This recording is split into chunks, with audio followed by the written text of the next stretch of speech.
বরিশালে ইঞ্জিনিয়ারিং কলেজের শিক্ষার্থীরা বিভিন্ন দাবিতে বিক্ষোভে নেমেছে। তারা ক্যাম্পাস ও সড়কে অবস্থান নিয়ে কর্মসূচি পালন করছেন। বিস্তারিত জানাতে সরাসরি যোগ দিচ্ছেন সহকর্মী শাকিল মাহমুদ। শাকিল, শিক্ষার্থীদের মূল দাবি কি আসলে এবং প্রশাসনের পক্ষ থেকে কোনো প্রতিক্রিয়া এসেছে কিনা জানাবেন।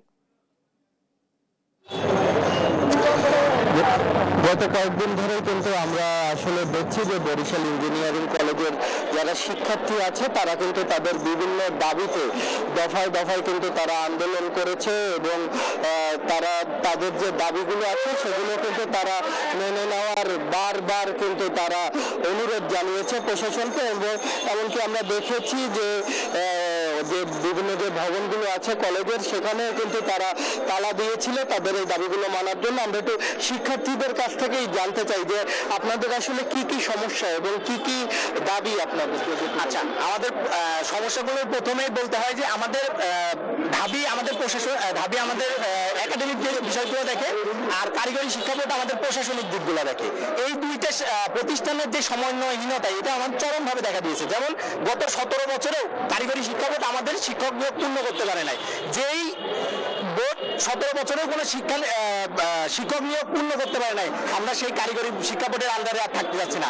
আর দাবি আমাদের থেকে কোনো ধরনের দেখে না, আমাদের কোনো কিছু দেখে না, একাডেমিক বিষয়গুলো দেখে না। তারা জাস্ট সার্টিফিকেটগুলো দেয় আর হচ্ছে একাডেমিক রুটিনগুলো দেয়, দিয়েই তাদের কাজ সম্পূর্ণ করে রাখে। তো আমরা এখন চাচ্ছি যে আমরা এইসবের ভিতরে থাকবো না, এই থেকে বের হয়ে আমরা নতুন একটা কাঠামো চাচ্ছি যেটা স্বাধীন হবে এবং আমরা স্বাধীন বিআইটির আদলে আমরা নতুন একটা প্রতিষ্ঠান গঠন করতে যাচ্ছি বিআইটির আদলে।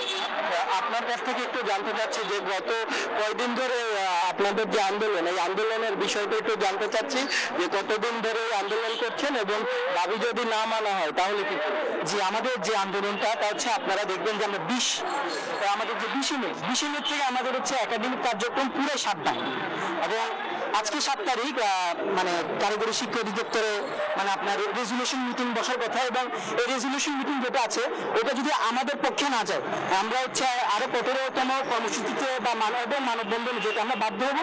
যদি আমাদের রেজুলেশন যদি আমাদের পক্ষে শিক্ষার্থী বান্ধব হয়ে থাকে, আমাদের ক্যাম্পাসের উন্নতির মাধ্যমে হয়ে থাকে, তাহলে আমরা চাবো আমরা যেটা করবো আমরা ক্লাসে আবার শুরু করি। কিন্তু আমাদের যদি এটা যদি আমাদের রেজুলেশন যদি আমাদের পক্ষে না আসে তাহলে কিন্তু আমরা আরো কঠোরতম কর্মসূচিতে যাবো এবং মানববন্ধন। আমরা তো আপনার কাছ থেকে জানতে চাচ্ছি এই যে দীর্ঘদিন ধরে যে শাটডাউন, এটা আসলে কি কি সমস্যার সম্মুখীন?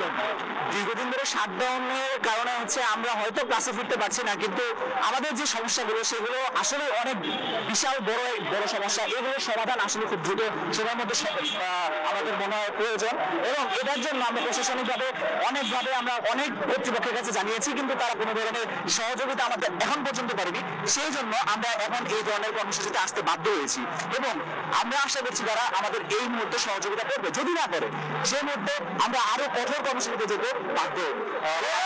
আমরা শিক্ষার্থীদের সাথে কথা বলছিলাম, তারা যেটা জানাচ্ছে যে এখন পর্যন্ত কিন্তু তারা তাদের যে ক্লাস সেটি কিন্তু তারা শাটডাউন রেখেছে এবং যতক্ষণ পর্যন্ত না তাদের দাবি না মানা হবে ততক্ষণ পর্যন্ত এই ক্লাস তারা শাটডাউন রাখবে এবং ভবিষ্যতে আরো কঠোর আন্দোলনের কিন্তু তারা হুঁশিয়ারিও দিয়েছেন। তো বরিশাল থেকে এতটুকুই ছিল আমার কাছ থেকে সবশেষ।